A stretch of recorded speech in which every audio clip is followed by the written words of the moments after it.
So on July the 28th, on the Garcia Robert Easter Jr. undercard, Luis Ortiz will no longer be fighting Joe Hanks. In fact, he will be fighting none other than RAZVAN COJANU. RAZVAN COJANU, he is a Romanian with a record of 16-3, and out of his 16 wins, 9 of those by knockout, and out of his 3 defeats, he's only been stopped once. So he is pretty durable, no doubt. Elite heavyweight, no. But I wouldn't quite put him in the journeyman category just yet. But either way, he's been very, very inactive. And as far as I'm aware, he has a contract with Duco. And obviously, they also promote Joseph Parker, which incidentally was RAZVAN COJANU's last fight. So let's talk about that one real quick. Joseph Parker was supposed to take on Hughie Fury to defend his newly crowned WBO world title after he beat Andy Ruiz Jr. And his mandatory was Hughie Fury. It was supposed to be David Haye originally. David Haye pulled out to fight Tony Bellew for the money, of course.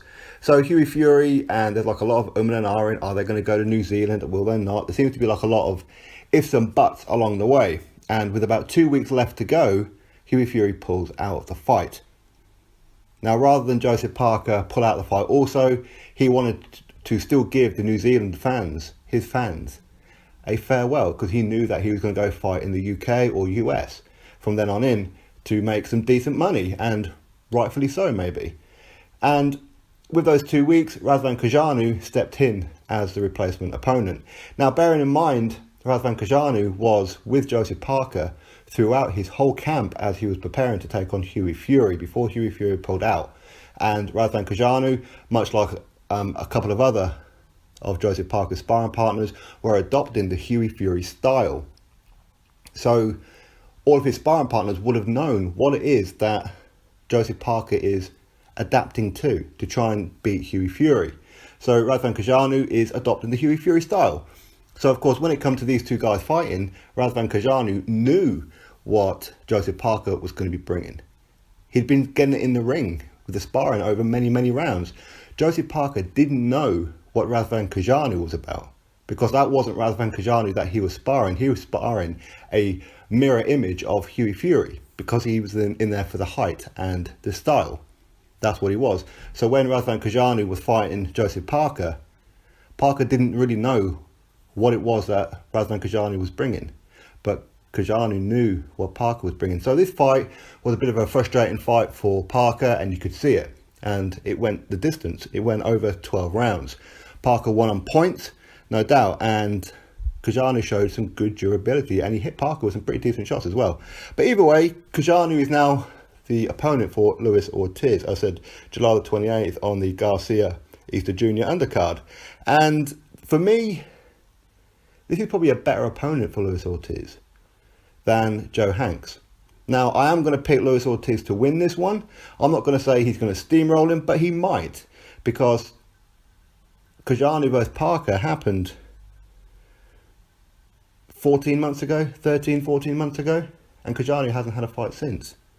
So he's definitely going to have some ring rust, you would have thought, right? Not that he was really active anyway, but still. And with Luis Ortiz, obviously he's got a point to prove, because he's just come off of a loss to Deontay Wilder, where he was teeing off on Wilder. And arguably, the fight should have been stopped at one point at the end of round number 7.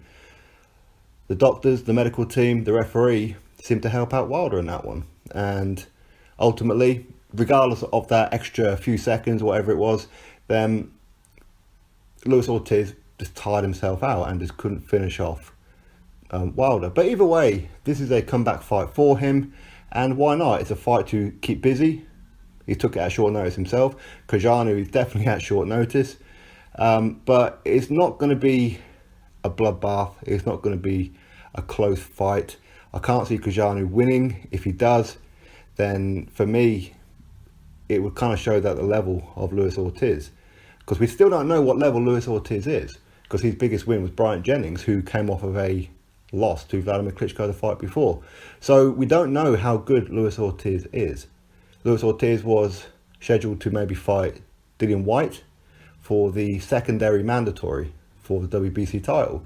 But of course, Dillian Whyte was just about to sign. Then he got a bigger money offer to fight Joseph Parker instead, which is happening on the same day, but obviously at the O2 Arena in London, UK. So for me, that was probably the right decision for financial, and also had he have taken the Luis Ortiz fight, then that meant that he was accepting the WBC rules, which means he wouldn't have got a title shot for 18 months. So anyway, that is what that is, and now Luis Ortiz is going to be fighting Razvan Cojanu. It's a stay busy fight. I'm expecting a couple of rounds out of it. Who knows, maybe Luis Ortiz is going to go in there angry style and just blitz Cojanu out in the first round. You never know. You really never know. So yeah, I'll certainly watch it, that's for sure. I am intrigued as to what kind of state mentally Luis Ortiz is in. But for me, I think that he's going to go in there angry, and I think he's just going to start throwing bombs at Cojanu. And I mean, Cojanu's tall, he's a bit rangy, so he may be able to keep out of the way for a little while. But ultimately, I can see Luis Ortiz catching up with him and putting a stop to him. But that's my thoughts on the whole situation. You let me know yours. Click that thumbs up, subscribe. Catch you all on the next video.